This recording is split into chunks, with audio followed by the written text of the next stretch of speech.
2 নম্বর ফজিলত রে বন্ধু, ওই টাইমে যদি আল্লাহর কাছে যা আপনি দোয়া করবেন, যা আল্লাহর কাছে যা জিনিস চাইবেন, আল্লাহ রাব্বুল আলামিন ওই সময়তে আপনার দোয়া কবুল করবেন। আল্লাহ রাব্বুল আলামিন ওই সময়তে আপনার ঠোঁটের দিকে তাকিয়ে থাকে, ওই সময়তে আল্লাহ রাব্বুল আলামিন আপনার মুখের দিকে তাকিয়ে থাকে। আল্লাহ রাব্বুল আলামিন ফেরেশতাকে বলেন, ফেরেশতা রে, এই আমার এক বান্দাটা, এই আমার বান্দিটা, এই আমার হালেমা জায়েদা খালেদা বান্দি, আব্দুল্লাহ আব্দুর রহমান আব্দুল সাত্তার বান্দাটা এই সারাদিন রোজা রাখলো, আর সারাদিন রোজা রাখার পর সন্ধ্যাবেলাতে ইফতারি করার জন্য বসেছে। আল্লাহ ফেরেশতাকে বলেন, ফেরেশতা রে, তার মুখের দিকে তাকিয়ে থাকো, তার মুখের দিকে তোমরা ধ্যান দিয়ে থাকো, কি আমার বান্দা বলতে চাইছে। ওই টাইমে যদি আপনি বলেন, মাবুদ, জীবনে কি গুনাহ করেছে আল্লাহ কেউ জানে না, তুমি জানো। আল্লাহ জীবনে কত মদ পান করেছে, জীবনে আল্লাহ কত জেনা করেছে, জীবনে কত চুরি করেছে, আল্লাহ জীবনে আমার দ্বারাতে কত রকমের পাপ হয়েছে রব্বুল আলামিন, দুনিয়ার কোনো মানুষ জানতে পারে না, দুনিয়ার কোনো মানুষ দেখেনি। আল্লাহ তুমি একমাত্র দেখেছো, একমাত্র জানো। আল্লাহ যে তুমি আমার জীবনের গুনাহকে মাফ করে দাও। আল্লাহ আমার মা বেমারি পড়ে আছে, আল্লাহ আমার ছেলে বেমারি হালাতে আছে, আল্লাহ আমার ছেলেরা মেয়েরা স্কুল কলেজে মাদ্রাসাতে পড়ালেখা করছে।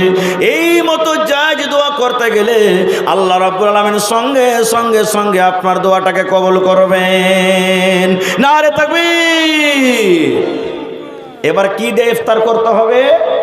আল্লাহ রাসূল বলেছেন, উম্মতরে, যখন তুমি ইফতার করতে বসবে তখন তুমি এই দোয়াটা পড়বো, বিসমিল্লাহ।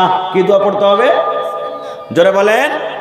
হ্যাঁ, মেলায় মানুষ বলে, আল্লাহুম্মা লাকা সুমতু ওয়া আলা রিজকিকা আফতারতু।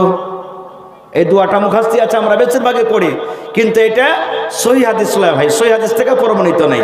আপনাকে কি দোয়া পড়তে হবে? বিসমিল্লাহ বলে আপনাকে ইফতার করতে হবে। এ আমার মায়েরা খালারা, শুধু বিসমিল্লাহ পড়বেন। এবার যখন বিসমিল্লাহ বলে আপনি খেলেন, কি খাবেন? রাসূল বলেছেন, যখন তুমি ইফতার করবে বিসমিল্লাহ বলে তুমি খাজুর খেয়ে ইফতার করো। কি খেয়ে? খাজুর দিয়ে তুমি ইফতার করো। এবার যদি বলেন, মাওলানা খাজুর আমার বাড়িতে নাই, কয় টাকার খাজুর খাইতে হবে যে মাওলানা? আপনি একটা খাজুর খান, দুটা খাজুর খান, 5টা খান, 10টা খান, আপনার মর্জি। কিন্তু নবী বলেছেন একটা খাজুর হলে যথেষ্ট। খাজুর হলো আমার সুন্নাত, সুন্নাত তারিখে তোমরা ইফতার করো। নবী বলেছেন তুমি খাজুর খেয়ে তুমি ইফতার করো। এবার যদি বলেন, মাওলানা জি আমি একটা গরিব মানুষ, আমার বাড়িতে খাজুর নাই, কিংবা খাজুর প্রত্যেক দিন আসলো, হঠাৎ করে একদিন ঘটে গেছে, হঠাৎ করে খাজুর একদিন কমে গেছে, হঠাৎ করে খাজুর একদিন ফুরিয়ে গেছে, এবার কি করব? দয়ার রাসূল বলেছেন, উম্মত, যদি তোমার বাড়িতে খাজুর না থাকে কিংবা খাজুর যদি তুমি কিনতে না পারো, তুমি পানিতে বিসমিল্লাহ বলে, তোমার বাড়িতে কলে পানি আছে, পানি দিয়ে তুমি ইফতার করো। রাস্তাতে আছেন, বাজারে আছেন, খাজুর নাই, কিংবা বাড়িতে আছেন, খাজুর নাই, খাজুর শেষ হয়ে গেছে, কিনতে ভুলে গেছেন, তো কি দিয়ে ইফতার করবেন? পানি দিয়ে করবেন। বলবেন, হাজি মাওলানা ঘুগনি মুড়ি দিয়ে হবে না? হবে। রুটি খেয়ে হবে না? হবে। ছাতু খেয়ে হবে না? হবে। কেলা খেয়ে হবে না? হবে। ভাত খেয়ে হবে না? হবে। যে কোনো জিনিস যা আপনি ইফতার করেন হয়ে যাবে, কিন্তু খাজুর দিয়ে ইফতার করাটা হলো সুন্নাত, নেকি বেশি পাবেন। খাজুর না আছে, পানি দিয়ে আপনি ইফতার করেন, বেশি নেকি পাবেন। তারপর তো আপনার সামনে যা আছে, ভাত, ঘুগনি, মুড়ি, কেলা, দহি যা আছে আপনি করেন, কিন্তু সর্বপ্রথম বিসমিল্লাহ বলে যেটা মুখে দেবেন, খাজুর কিংবা পানি। এবার দিয়ে দেওয়ার পর তখন আপনি পড়বেন, জাহাবাজ জামাউ ওয়া বিতাল্লাতিল ওয়ারুকু ওয়া সাবাতাল আজরু ইনশাআল্লাহ। এটা ইফতারের পর বলবেন। বিসমিল্লাহ বলে ইফতার করলেন, তারপরে তখন এই দোয়াটা পড়বেন, জাহাবাজ জামাউ ওয়া বিতাল্লাতিল ওয়ারুকু ওয়া সাবাতাল আজরু ইনশাআল্লাহ। এই দোয়াটা পড়বেন। এই দোয়াটা আপনি পড়বেন। কত ভাইকে দেখবেন, জি ভাই নিজের চোখের দেখা বলছি, হাট গেছে, হাট থেকে বাড়িতে আসছে, রোজা করেছে, ও বিড়ি খেয়ে ইফতার করছে। সুবহানাল্লাহ, বিড়ি খেয়ে ইফতার করছে। এ ভাই যারা রোজা করছেন, রোজার দিনে গুল করিয়েন না, রোজা ভেঙে যাবে আপনার। রোজার দিনে যদি কেউ খাইনি খায়, তো খাইনি খেয়ে রোজা ভাঙবে না? ভাঙবে না। তো খাইনির থেকে বড় জিনিস হলো গুল। মৌলানা বসে আছেন, জিজ্ঞাসা করেন, গুল বড় জিনিস, হতে বেশি নাশা আছে। এই লেগে রোজার হালাতে কেউ গুল করবেন না, খবরদার, না তো রোজা আপনার ভাঙবে। আর গুল তো করবেন না কোনোদিন, কেড়ে লেগি কারণ অতি নাশা আছে, আর যে জিনিসটাতে নাশা আছে শরীয়তকে হারাম বলেছেন, এজন্য ভুল করবেন না জীবনে। তো ভাই আমার, এবারে আপনি ইফতার করলেন খাজুর খেয়ে কিংবা পানি দিয়ে, তারপর আপনার ভাত তরকারি যা আছে করলেন। এবার দেখবেন জাফত খেতে যায় ভাই কত লোক আছে। ইফতারির দাওয়াতে আপনার এলাকাতে বলা না হয়, ইফতারির এলাকাতে দাওয়াত করে ইফতারির, দেখবেন কত লোককে, ধরেন যে আপনি আমাকে ইফতারি জাফত দিলেন, তো আপনার বাড়িতে ইফতার করতে গেলাম, কত লোককে দেখা গেছে পকেটে করে দুটো ঘুগনি কিংবা একটা খাজুর ভরে নিয়ে যাবে বাড়ি, আর দিয়ে করে যখন বলবে হ্যাঁ ইফতার করো, তখন ওই যে খাজুর লেগেছে পকেটে করে লোক করে বাহির করে মুখে দিয়ে ওর বাড়ির দানাতে খাজুর খায়াও ইফতার করবে। এরকম করে যখন দেখা গেছে জিজ্ঞাসা করা যে আরে ভাই তুমি এরকম কেন করিলে, ওই যে মৌলভী সাহেব তুমি জানো না সারাদিন না খেয়ে রোজা করবার, ওকে সন্ধ্যেবেলাতে দিয়ে আসবার বাড়াতে যে। রে মুসলমান, এ আমার মায়েরা খালারা শুনেন, নবী বলেছেন উম্মত রে, যে লোক ইফতারের জাফত দিল, ইফতারের দাওয়াত করলো, ধরেন আব্দুর রহমানকে দাওয়াত দিয়েছে, কোনো ভাই কোনো মুসলমান রোজা ইফতারের দাওয়াত দিয়েছে, নবী বলেছেন উম্মত ওই লোকটা গোটা দিন রোজা রেখে যা নেকি পেল আল্লাহ তাকে অতখানি নেকি দান করলেন, আর যে লোকটা ইফতার করালো আল্লাহ অতখানি আল্লাহ তাকে নেকি দান করলেন। আল্লাহ কোনো মানুষের মেহনত, কোনো মানুষের রোজার নেকি কেটে আল্লাহ কোনো মানুষকে দান করবেন না। এটা মনে করতে হবে না রে আমি সারাদিন রোজা রাখনো আর আমার নেকিগুলা সব নিয়ে নিলে, আমি সারাদিন রোজা রাখনো আমার রোজাগুলা সব নিয়ে নিলে, এটা নয় রে মুসলমান, এটা নয়। আপনি রোজা রাখবেন, রোজার নেকি পাবেন, আর আপনাকে যে দাওয়াত করেছে ও দাওয়াত করার নেকি আল্লাহ তাবারাক ওয়া তাআলা অতখানি তাকে নেকি দান করবেন। ভাই আমার, তাহলে এই যে রোজার মাস আসছে, এই রোজার মাসে আমাদেরকে রোজা রাখতে হবে ভাই। এই রোজা রাখাটা ফরজ, রোজা রাখাটা ফরজ। রোজা যদি আমরা না রাখি ভাই আমার, আমাদের গুনাহ হবে, পাপ হবে। এই জন্য প্রত্যেক মুসলমান ভাই নিয়াত করেন আজকে এই যে রমজান মাস সামনে আসে, এই রমজান মাসে আমরা রোজা রাখবো। তারপরে রোজার ফজিলত বয়ান করতে গেলে অনেক হাদিস আছে, একটা হাদিস আর শুনেলেন। আল্লাহ রাসূল সাল্লাল্লাহু আলাইহি ওয়াসাল্লাম বলেছেন, এ আমার মায়েরা খালারা শুনেন, যদি কোনো মা, যদি কোনো খালা, যদি কোনো নানি, যদি কোনো দাদি বেঁচে থাকাকালে জীবনে 4খানা কাজ করতে পারেন গে মা, নবী বলেছেন ওই মহিলাদের জন্য রব্বুল আলামিন কিয়ামতের দিন জান্নাতের 8খানা দরজা খুলে দিবেন। আর দরজা খুলে দেওয়ার পর আল্লাহ ডাকবেন, বান্দি রে তুমি জান্নাতের যে দরজাতে ইচ্ছা তুমি জান্নাতের ভিতরে চলে যাও। 1 নম্বরে রাসূল বলেছেন আল মারাতু ইযা সাল্লাত খামসাহা, যদি কোনো মহিলা 5 ওয়াক্ত নামাজ পড়তে পারেন। 2 নম্বরে নবী বলেছেন ওয়াসামাত শাহরাহা, রমজান মাসের 1 মাস ধরে রোজা রাখতে পারেন। 3 নম্বরে নবী বলেছেন ওয়া আতাআত বালাহা, যদি কোনো মহিলা নিজের স্বামীর খেদমত করতে পারে। 4 নম্বরে নবী বলেছেন ওয়া আতাআত বালাহা, যদি কোনো মহিলা নিজের স্বামীর খেদমত করতে পারে। 4 নম্বরে রাসূল বলেছেন ওয়া হাসানাত ফারজাহা, যদি কোনো মহিলা নিজের শরম ঘরে হেফাজত করতে পারে, পর্দা সিলায়ে চলতে পারে। তাইলে মায়েরা খালারা, হাদিসটা বলার উদ্দেশ্য হইল রোজা কত বড় পাওয়ারফুল ইবাদত গে মা। রোজা না রাখলে আল্লাহর জান্নাত যাওয়া যাবে না। জান্নাত যেতে গেলে 4খান কাম করতে হবে রে মা, আর 4খানের মধ্যে একটা কাজ আছে, 1 মাস রোজা রাখতে হবে। 1 মাস রোজা রাখতে হবে। আর একটা মশলার কথা শুনেলেন, রমজান মাসে, রোজার মাসে, এই যে আমার মায়েদের খালাদের মাসে মাসে হাজ হয়, মাসে মাসে এমসি হয়। মায়েরা খালারা মাসে মাসে নাপাক হয়ে যায়। 2 দিন 3 দিন 5 দিন 7 দিন করে মায়েরা নাপাক হয়ে যায়।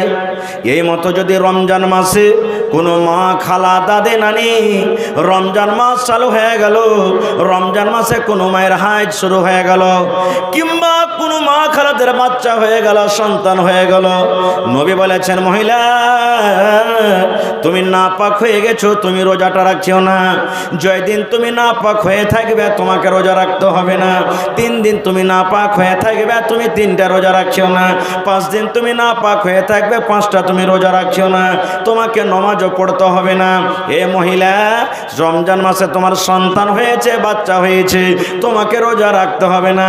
কতদিন রোজা রাখতে হবে না? যতদিন তুমি রক্ত আসবে, রক্ত আসা যাওয়া হবে। এবার আমার মায়েরা খালারা করে কি, 40 দিনের আগে নামাজ পড়বে না, 40 দিনের আগে রোজা রাখবে না। এটা ভুল মশলা মা। আপনি যদি 5 দিনে ভালো হয়ে যান, 6 দিনকে দিন আপনাকে নামাজ রোজা করতে হবে। 10 দিনে যদি আপনি ভালো হয়ে যান, 10 দিনে কিচ্ছু দেখা যায় না, 11 দিনকে দিন আপনাকে নামাজ রোজা করতে হবে। আপনি যদি 20 দিনে ভালো হয়ে যান, 21 দিনকে দিন আপনাকে নামাজ রোজা করতে হবে। আপনি 1 মাসে ভালো হয়ে গেছেন, 1 মাস 1 দিনকার দিন আপনাকে নামাজ রোজা করতে হবে। এই করে করে কোনো মহিলা যারা 40 দিন পর্যন্ত ভালো হইতে পারে না, ওই মহিলারা 40 দিন পর্যন্ত নামাজ রোজা করবে না। বাকি কোনো আমার মা, দাদি, নানি, খালা যদি 40 দিনের আগে আগে ভালো হয়ে যায়, তাহলে ওই মায়েরা খালাকে যখনই ভালো হবে তাকে নামাজ রোজা করতে হবে। যখনই ভালো হবে নামাজ রোজা করতে হবে। কত জায়গাতে ফোন আছে, হাজি মাওলানা এই শাবান মাসে বাকি রোজা কি হবে? জি হবে, শাবান মাসে আপনার বাকি রোজা হবে। ভাইরা আমার, আল্লাহ বাচ্চারাকে ইনশাল্লাহ এ বিষয় নিয়ে আবার কোনোদিন আলোচনা করব। তবে ভাই, এটা হলো বানারত মাদ্রাসার জালসা। যে মাদ্রাসাতে আপনাদের মেয়েরা, আপনার বেটিরা পড়ালেখা করছে। একটা বেটাকে আপনি পড়াইবেন, একটাই লোককে আপনি পড়াইলেন। একটা বেটাকে আপনি পড়াইলেন, একটা লোককেই পড়াইলেন আপনি। আর একটা বেটিকে যদি পড়ান তো একটা পিঢ়িকে পড়াইলেন আপনি। একটা বেটিকে যদি পড়ান, একটা বংশকে, একটা পিঢ়িকে আপনি পড়াইলেন। ওর পেট থেকে যতটি সন্তান ছেলে মেয়ে জন্ম নেবে, সবটিকে ও আদব দিবে, সবটিকে শিখাবে। দ্বীনি শরীয়তি হিসাবে তাকে বলবে যে বেটারে চল। এই জন্য মেয়েদের পড়ালেখা খুবই দরকার ভাই। কত মানুষ বলে বেটিটাকে পড়িয়ে লেখে কি করবি বে, এরা তো বিয়ে শাদী হয়ে যায়, লোকের বাড়িতে ছাগল কি বলছেন ঘোঁটা গড়াইবে, নুন্দা গড়াইবে, ছাই তুলবে, বাড়ি ঘর ঝেড়ে দেবে, বেটি রেখে ফের কে পড়াই? এটা ভুল ভাই, এটা ভুল। এজন্য মাশাআল্লাহ দেখা লাগছে নাকি? হ্যাঁ, ভালো আছেন তো? তাফাজুল ভাই নাকি? তো 1000 যে দিলেন ভাই, 1000 ইটের দাম দেন না আপনি? 1000 ইট গালা দেন। হ্যাঁ, সমা দোসরা তো কমসে কম 500 ইটও দেন আল্লাহর রাস্তায়। ইনশাআল্লাহ আপনাকে পরে আশা ভরসা, আমি জানছি। আর 1 ঘন্টা দেন কমসে কম। জি, আধ খেড়ে যে হয়ে গেল। হ্যাঁ, তো ভাই আমার, তা আমি 10,000 ইটের আপনাদের কাছে আবদার করেছি ভাই, যার মধ্যে 2000 ইট পাওয়া গেছে আমার ইউসুফ ভাই দান করেছেন, আর আমার তাফাজ্জুল হক ভাই 1500 টাকা দান করলেন, মাশাআল্লাহ। তো ভাই, এই মাদ্রাসার জন্য আল্লাহ রাসূলের হাদিস আছে, ইজা মাতাল ইনসান, মানুষ যখন মরে যায় সমস্ত আমল তার বন্ধ করে দেওয়া হয়, ইল্লা মিন সালাসাতিন, 3টা জিনিস ছাড়া। আপনি যেদিন মরে যাবেন, এই বেটির কাছে পড়িয়ে দিচ্ছেন না, এই বেটিরা কোরআন পড়ছে, হাদিস পড়ছে, দ্বীনের কথা পড়ছে, এই বেটিরা যখন দোয়া করবে, রব্বুল আলামিন, মা কবরে চলে গেছেন, বাপ কবরে চলে গেছেন, দাদু দাদে কবরে চলে গেছেন, আল্লাহ জি জানি না তারা জীবনে কি নেকি করেছে, কি গুনাহ করেছে, আল্লাহ তুমি জানো। আল্লাহ, আমি তার মেয়ে হয়ে, তার সন্তান হয়ে আমি দোয়া করে, রব্বুল আলামিন, আমার মা বাবার কবরে তুমি জান্নাতের বিছানা দিয়ে দাও। আল্লাহ, মা বাবার কবরকে নূর দিয়ে মনোহর করে দাও। এই মতো যখন আপনার জন্য আপনার ছেলে মেয়েরা দোয়া করবে রে বন্ধু, আল্লাহ রব্বুল আলামিন ডাইরেক্ট অনলাইন আপনার কবরে নেকি গলা পৌঁছে দেবেন। এত নেকি, এত নেকি, সুবহানাল্লাহ। আপনার কবরের ভিতরে দরজা উঁচা করা হবে। আপনি বলবেন, আল্লাহ কি কারণে আমার মার্তাবা, আমার দরজাকে উঁচা করা হয়েছে? আমি তো কোনো আমল করিনি।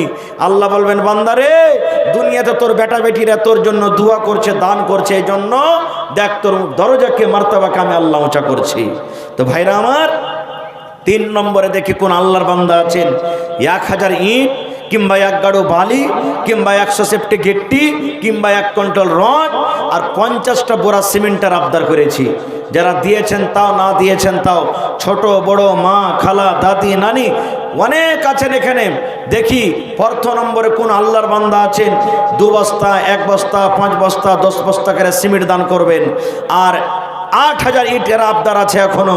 দেখি কোন আল্লাহর বান্দা আছেন যে মৌলানা আমি 1,000 ইট দান করব, মার জন্য বাবার জন্য আমি 2,000 ইট দান করব, 500 ইট দান করব, কিংবা 1 গাড়ি বালু দান করব। তো ভাই একটু আসেন তো আল্লাহর রাস্তায় দেখি। মাশাআল্লাহ, জাযাকাল্লাহ, রব্বানা আতিনা ফিদ দুনিয়া। মাশাআল্লাহ, এরা পড়ালেখা করছে নাকি? কি নাম হলো? আয়েশা খাতুন, এই মাদ্রাসার ছাত্রী। জি, জাকির হোসেনের মেয়ে আয়েশা খাতুন এই মাদ্রাসাতে পড়ালেখা করছে। আর একটা খুশির কথা যে গ্রামের মেয়েরা পড়িছে, আর ওই গ্রামের মেয়েদের মধ্যে 50 থেকে ওপর আমার বোনেরা বেটিরা মাদ্রাসাতে থাকছে, পড়ালেখা করছে। এরপরে জানতে পারছেন ভাই এই মাদ্রাসাতে কত খরচা হতে পারে। আমি আপনি একটা বেটিকে স্কুলে পড়াবো, 3,000, 4,000, 5,000 টাকা মাস আমাদেরকে লাগছে। সুবহানাল্লাহ। আর এই মাদ্রাসাতে আমার বেটিরা বোনেরা যে পড়ালেখা করছে তারাকে তো ভাই তার পিছে খরচা আছে, লাইন খরচা আছে, টেবিল লাগবে, কুরসি লাগবে, ঘর লাগবে, টিচারকে বেতন লাগবে, মেলা এরকম খরচা আছে ভাই। এই জন্য আপনারা একটু আল্লাহর রাস্তায় এগিয়ে আসেন, আর যতদূর যার সম্ভব একটু আসেন তো ভাই। 50 বড়া সিমেন্ট আমি আবদার করেছি, 1 বড়া, 2 বড়া, 5 বড়া, 10 বড়া করে দেখে বিসমিল্লাহ করেন তো কোন আল্লাহর বান্দা আছেন। আমি 1 বড়া দিলাম, কি 2 বড়া দিলাম, কি 5 বড়া দিলাম। আমি জানি এই হাতিয়া দিয়ার একটা এমন গ্রাম, যদি ইচ্ছা করে প্রত্যেক বছরে 5-10 টাকার রুম এমনি বানাইতে পারবে তারা, কোনো গ্রামের সাহায্যের দরকার হবে না কো, এরকম একটা এটা গ্রাম। তো ভাই আমার একটু আসেন, আপনাদের চারিদিকে নাম আছে, বিভিন্ন জায়গাতে আপনাদের নাম করা হয়। তো আমি ওই সমস্ত ভাইরাকে বলবো যারা রাস্তাতে, বাজারে, কিংবা বাড়িতে আছেন, কিংবা এখানে আছেন, একটু মেহেরবানি করে আসেন। মাশাআল্লাহ, জাযাকাল্লাহ। আল্লাহ আমার ইউসুফ আলী ভাই 2,000 ইট দান করলেন। আল্লাহ ভাইয়ের দানকে তুমি কবুল করে নাও, মনের আশাকে আল্লাহ পুরা করে দাও, রোজে রোজগারে আল্লাহ বরকত দাও, কামাই থামাইতে আল্লাহ বরকত দাও, দুনিয়ার ভেজাল, দুনিয়ার ফিতনা থেকে আল্লাহ বাঁচিয়ে রাখো, যতদিন দুনিয়াতে বাঁচাবে ইমানের হালাত রাখো, নেককার করে রাখো, দিনদার করে রাখো। আল্লাহ আত্মীয় স্বজন যারা কবরে চলে গেছেন, জানি না রে মওলা তারা কবরে কি হালাতে আছে, আল্লাহ তাদের কবরে জান্নাতের বিছানা দিয়ে দাও। আল্লাহ তাদেরকে কবরকে তুমি নূর দিয়ে মনোহর করে দাও। আল্লাহ তাফাজল ভাই আমার এখানে তো এলো, 1500 টাকা আল্লাহ হাজিরি করিল। ও গো আল্লাহ দয়াময়, এ দানির দান, দান তার কবুল করো তুমি সুবহান, পূরণ করো আল্লাহ তার মনের আরমান। ও গো আল্লাহ দয়াময়, তুমি কাদের গুণী, ভবিষ্যতে পিলাইও নবীর হাতের পানি। আয়েশা নামে দেখো বান্দি যে তোমার 100 টাকা দিল জলসার মাঝার। ও গো আল্লাহ দয়াময়, আয়েশার দান, দান তার কবুল করো তুমি সুবহান, পূরণ করো আল্লাহ তার মনের আরমান। আমিন আমিন আল্লাহ, আমিন আমিন, দোয়া আমাদের কবুল করো রব্বুল আলামিন, আমিন। একজন আমার খালা একটা কাঁসার বদনা আর একটা গলার হার দিয়ে ফেলছে, সুবহানাল্লাহ। এই গোটপুর জিয়াগাছিতে জালসা করলাম ভাই, আমার মনে হয় 1.5-2 লাখ টাকার খালি শুধু জেওয়ার পড়েছে, নাকের, কানের, সোনার, আপনার বিভিন্ন রকমের দান এসেছে, পায়াল, সুবহানাল্লাহ। কি আপনাকে বলবো, ছাগলের একটা আবদার করলাম শেষের বেলাতে, একটা আমার একজন খালাজান ছাগলও দান করেছে। তা আজকে এই হাতিনা গ্রামে কোনো আমার মা, খালা, দাদি, নানি নেই, মাদ্রাসার জন্য একটা ছাগল দান করবে, বকরি, পাঁঠটি হোক কিংবা খাসি হোক। দেখি কোন আল্লাহর বান্দি এমন আছেন। মা খালারাকে বলবো, এ আমার মায়েরা, আল্লাহ আপনাকে ভালো রেখেছেন, আপনাদেরই মেয়েরা পড়ালেখা করছে, আপনাদের পড়ার কত খুশির ব্যবস্থা করেছে, সুন্দর ব্যবস্থা। আপনাদের মেয়েরাকে দূরে যেতে হবে না পড়ালেখা করতে, গ্রামে পড়বে, কত সুন্দর ব্যবস্থা করা হয়েছে। তো আপনারা একটু 1 বড়া, 2 বড়া, 3 বড়া করে একটু ছেলেমেয়ের হাত দিয়ে সিমেন্ট গালা একটু দিয়ে পাঠান তো দেখি। ভাইরা একটু আপনারা আসেন, উঠে আসেন, রাস্তাতে, বাড়িতে যারা আছেন ভাই একটু মেহেরবানি করে আসেন, দেন বিসমিল্লাহ করেন, দেখি কোন আল্লাহর বান্দা আজকে আছেন যে 1 বড়া, 2 বড়া করে সিমেন্ট দিতে পারবেন। ভাই এই মাদ্রাসা একটা এমনই জিনিস যে আপনার বড় বড় মুসিবতকে দূর করে দিবে। দান একটা এমনই জিনিস, বড় বড় পাহাড়, বড় বড় মুসিবত, পেরেশানিকে আল্লাহ তাবারক ওয়া তাআলা দূর করে দিবেন। এই জন্য ভাই পিছে থাকেন না, আল্লাহর রাস্তে আপনারা একটু আসেন। বেশি না পারবেন 500, 1000, 200, 400 এই করে করে করে আপনারা দেন। মানুষ বলে বন্দে বন্দে বন্দে তালাব ভরে, এক ফোঁটা করে ম্যাঘ হলে বোঝা যায় না, এক জায়গাতে যদি হয় একটা সমুদ্র হয়ে যাবে। এই মতো এত বড়টা একটা গ্রাম যদি 200, 400, 500, 1000 করে দেন তাহলে লাখ 2 লাখ টাকা চান্দা হবে, এত বড় গ্রাম। তো একটু আসেন, এটা মনে করিয়েন না যে মাদ্রাসা তো দান করে কি করব। জি না, আল্লাহ নবীর জামানাতে মাদ্রাসা ছিল, আল্লাহ রসুল মসজিদে মাদ্রাসা কায়েম করেছিলেন। প্রথমে টাকার অভাব, জমির অভাব, এই জন্য প্রথমে সাহাবায়ে কেরাম মসজিদে নববীর চাবুত্তরাতে বারান্দাতে ইলম হাসিল করতেন, ওইটাই মাদ্রাসা। এবার যখন টাকা পয়সা হলো, আস্তে আস্তে আস্তে মসজিদও বড় হলো, তারপর জোরে মাদ্রাসা করা হলো। আজকে যেই মাদ্রাসার নাম সুবহানাল্লাহ মদিনা ইউনিভার্সিটি বানা হয়েছে, মদিনা ইউনিভার্সিটি, যেখানে গোটা দুনিয়ার মাদিনীরা পড়ালেখা করে মাদিনীর টাইটেল নিয়ে ওখান থেকে আসে।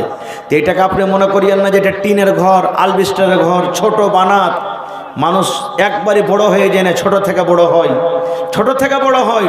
আজ আপনি দান করবেন, একটা রুম বনবে, আগামী বছর 2টা রুম বনবে, তারপরে একটা রুম বনবে, এই করে করে 2, 4, 5 বছরে, 10 বছরে যখন 10টা রুম হয়ে যাবে, আপনার ছেলে মেয়েরা সুখে থাকবে, আর কোনো অসুবিধা হবে না।